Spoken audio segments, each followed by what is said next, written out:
আসসালামু আলাইকুম। আজ আমাদের স্কুলের ষষ্ঠ শ্রেণীর স্টুডেন্ট এরা সবাই মোটামুটি একটা আয়োজন করছে, ঝালমুড়ির আয়োজন, ঝালমুড়ি পার্টি। ষষ্ঠ শ্রেণীর স্টুডেন্টরাই অনুষ্ঠানটা করছে। ছোট্ট একটা পরিসরে মোটামুটি ঝালমুড়ির পার্টি করছে। পাশাপাশি দেখা যাচ্ছে কিছু সংখ্যক টিচারও আছে। সবাই যথারীতি ওদের উৎসাহ দেওয়ার জন্য তাদের সাথেই আছে। তারাও ঝালমুড়ির পার্টিটা খুব আনন্দ সহকারে উপভোগ করছে। পাশাপাশি আমি নিজেও আনন্দ উপভোগ করছি ওদের সাথে।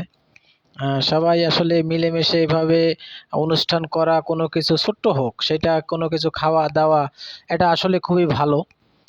এতে মন মানসিকতা সবই আসলে ভালো থাকে।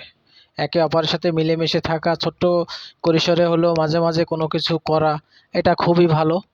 তাই আমাদের স্কুলের পক্ষ থেকে টিচার এবং ষষ্ঠ শ্রেণীর স্টুডেন্টরা ছোট্ট করে একটা ঝালমুড়ির পার্টি দিচ্ছে। ওদের জন্য সবাই দোয়া করবেন, আমাদের সাথে থাকবেন। আশা করি আমাদেরকে আপনারা ফলো করবেন। আল্লাহ হাফেজ, দেখতে থাকেন।